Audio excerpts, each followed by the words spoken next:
Pada tahun ini, ada sekitar 800.000 kaum muslimin yang datang ke Baitul Haram untuk melaksanakan ibadah haji dari berbagai belahan dunia dan dari segenap penjuru bumi.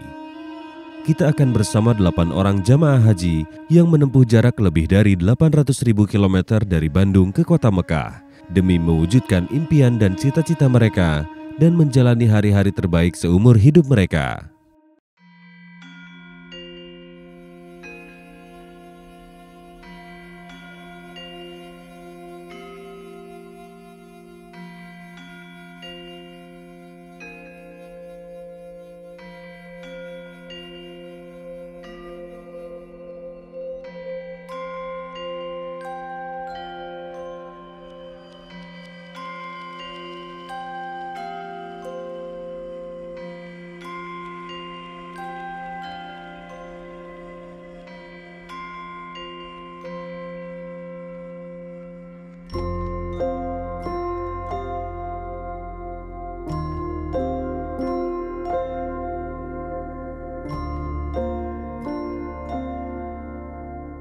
Mengingatkan kembali, hari ini kita akan melontar untuk yang tanggal 11 Dzulhijjah.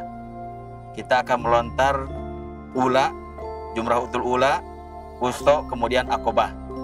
Setiap lubang 7 batu. Yang pertama dipastikan itu adalah batu. Ya, jangan sampai ada aspal atau semen, tapi harus batu. Yang kedua, setiap 7 batu itu satu lemparan, satu batu. Jangan disekaligus,kan. Ya, satu lempar, satu batu. Dengan tangan kanan diangkat, ya, dilempar, bukan disimpan. Yang ketiga, harus yakin batu tersebut masuk. Jadi jangan terlalu jauh ketika melempar. Biarkan mendekat terlebih dahulu, mendekat ke lubangnya, ke marmaknya, ke tempat melontarnya, kemudian kita lempar. Dengan mengucapkan Bismillah Allahu Akbar, Rahman li syayatin, waridhan li rahman. Ya. Pastikan berurut.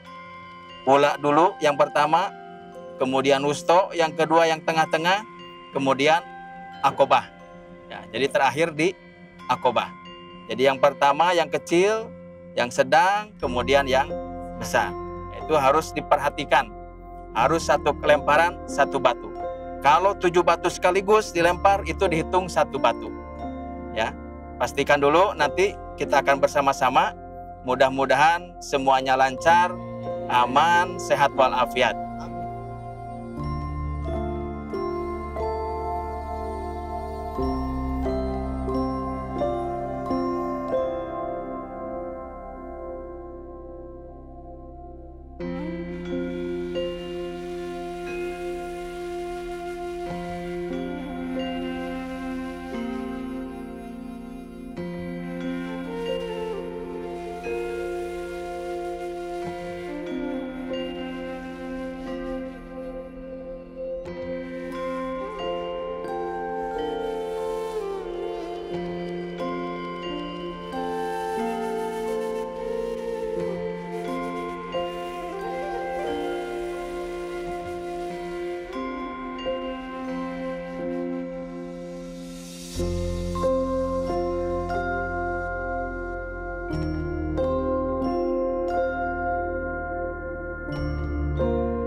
Alhamdulillah, hari ini kita telah melaksanakan jumroh yang kedua. Kita lontar jumroh di 3 sumur. Yang pertama di Ula, Wusta, dan Aqobah. Alhamdulillah pula hari ini kita menyelesaikan dengan baik sekali. Kita tadi berangkat dari maktab sekitar jam 5:30. Kemudian berjalan melewati 2 terowongan untuk sampai ke Jamarot. Kemudian kita melempar jumroh di sana. Dan alhamdulillah selama perjalanan tadi lancar. Di tempat lempar jumroh juga tidak terlalu berdesak-desakan. Kemudian sekarang kita pulang menuju jalur yang berbeda. Sehingga kita bisa tahu area-area yang lain di sekitar Mina ini. Dan alhamdulillah cuaca juga sangat mendukung. Tadi cukup cerah di sini. Kemudian tidak terlalu panas. Sehingga para jamaah cukup menikmati perjalanan kembali lagi ke maktab. Cuaca cukup bersahabat dan kita melewati jalan yang berbeda dibanding jalan yang sebelumnya. Jadi kita bisa menikmati suasana saat Waktu pertama kita berangkat subuh dan saat ini kita berangkat di sore hari dan alhamdulillah sebentar lagi kita akan menuju menjelang Isya. Alhamdulillah ini nikmat yang tidak bisa saya bayangkan. Saya bisa melaksanakan lontar jumroh ini dengan sebaik-baiknya. Alhamdulillah. Masya Allah, tabarakallah.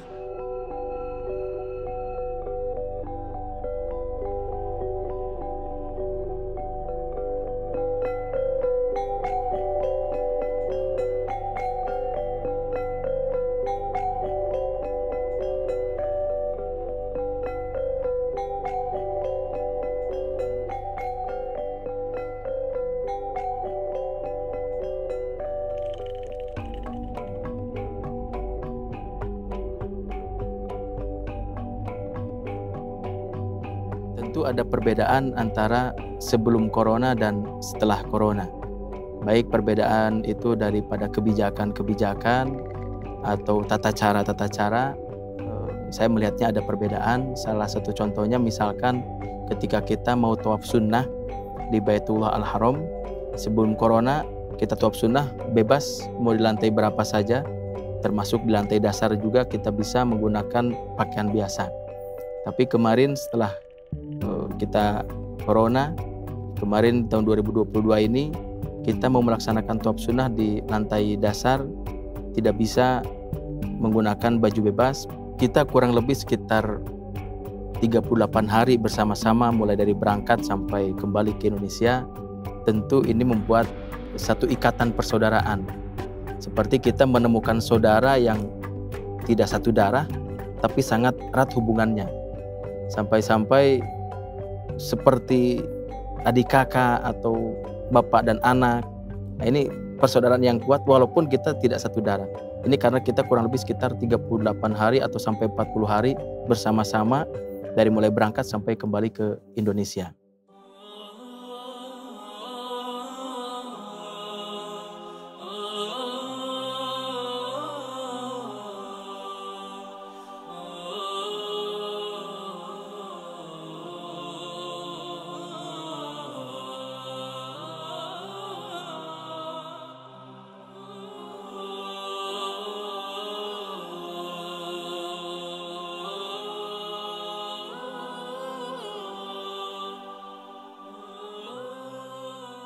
وجزاهم بما صبروا جنة وحريرا متكئين فيها على الأرائك لا يرون فيها شمسا ولا زمهريرا ودانية عليهم ظلالها وذللت قطوفها تذليلا. Teringat ketika di Masjidil Haram di Mekah Al-Mukarramah, ketika hari Jumat, saya berangkat dengan beliau berdua dan dapat saf paling depan. Jam 11 pengen ke WC karena kebelet hari itu tuh.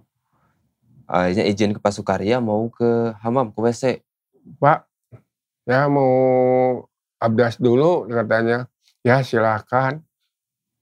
Udah beberapa lama, udah 1 jam sampai ke bubaran itu Jumatan, nggak ada. Mau kembali, tapi sudah ditutup pintu untuk di pintu gate 91 sudah ditutup. Akhirnya diarahkan ke pintu 126. Akhirnya nunggu sampai beres Jumatan. Setelah beres Jumatan, dicari tuh lantai 1, lantai 2, lantai 3. Dicari, tidak ada. Bapak juga bingung.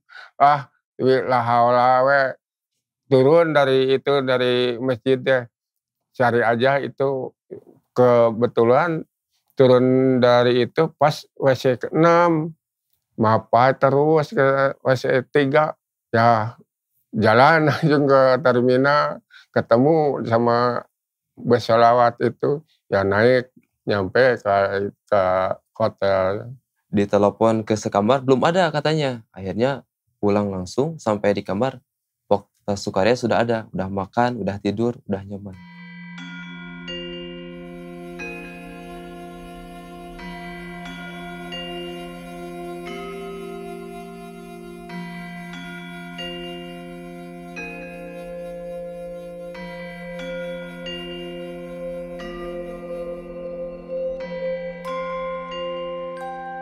Sebentar lagi saya akan ke Madinah.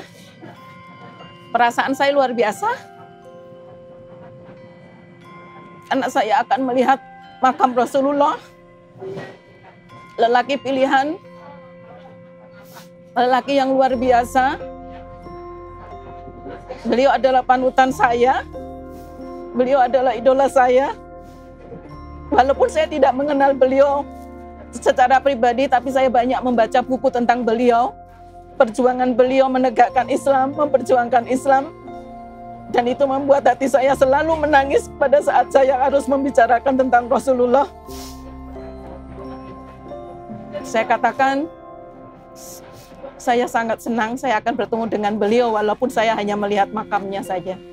Dan alhamdulillah juga saya bersyukur bisa menunaikan rukun Islam saya yang kelima, yaitu menunaikan ibadah haji. Dan alhamdulillah perjalanan dimulai dari Indonesia menuju Mekah, banyak rasa emosional mungkin, karena pertama kali melihat Ka'bah, pertama kali tawaf, pertama kali umroh, sa'i dan sebagainya.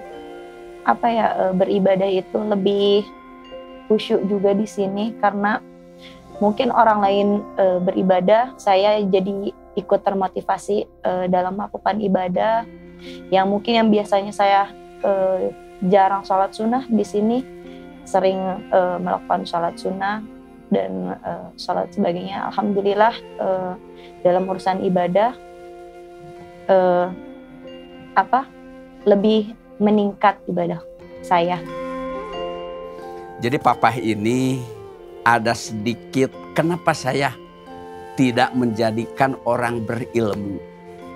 Kalau melihat historis, Papa ini dilahirkan dari orang yang sangat sederhana, tidak mampu memberangkatkan Papa ke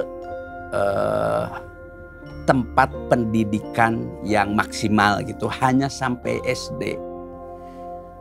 Nah, sehingga di dalam kehidupan yang sangat merasa prihatin pada waktu itu, saya nangis kepada Allah, ya Allah,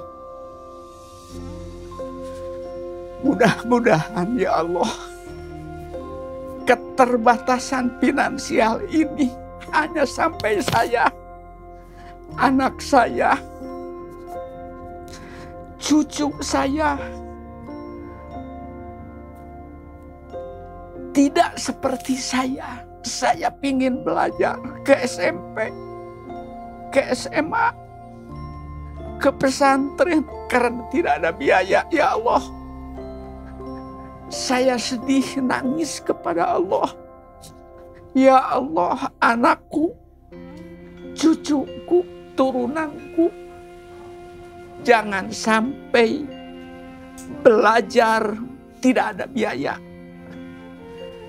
Sehingga dengan bekerja keras Papa sampai ke tingkat 15 tahun. Ya Allah, syukur kepada Allah.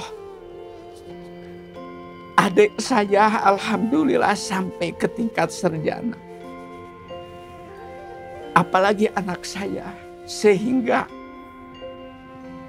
seandainya saya menjadi anak orang kaya raya, mungkin anak tidak sampai segitu. Nah, sehingga saya ada banyak silaturahmi dengan orang Saudi, orang Amerika, orang Prancis, orang negara-negara lain. Saya tidak bisa bicara, tidak bisa berbahasa, karena saya pengetahuan terbatas. Tapi mudah-mudahan hikmah dari ini, anak saya ini bisa berbicara bahasa Inggris kan, bisa. Terus anak saya alhamdulillah ada yang bisa belajar ke luar negeri. Ini hikmah dari bekerja keras saya, berupaya kepada Allah bagaimana membangun ekonomi secara kekeluargaan, mampu memedia keluarga anak untuk bisa belajar sampai tingkat tinggi. perasaan saya untuk beberapa hari ke depan akan berkunjung ke Madinah, ke makam Rasulullah, tentu sangat ditunggu-tunggu dan juga membahagiakan ya. Dan tentunya juga mengharukan karena kita umat Nabi Muhammad SAW, tetapi kita tidak pernah bertemu dengan beliau. Jadi perasaan saya yang biasanya hanya membaca riwayatnya, yang biasanya hanya bersolawat kepadanya, sekarang saya dan jemaah lainnya bisa berkunjung ke makam Rasulullah, tentunya sangat mengharukan dan membahagiakan.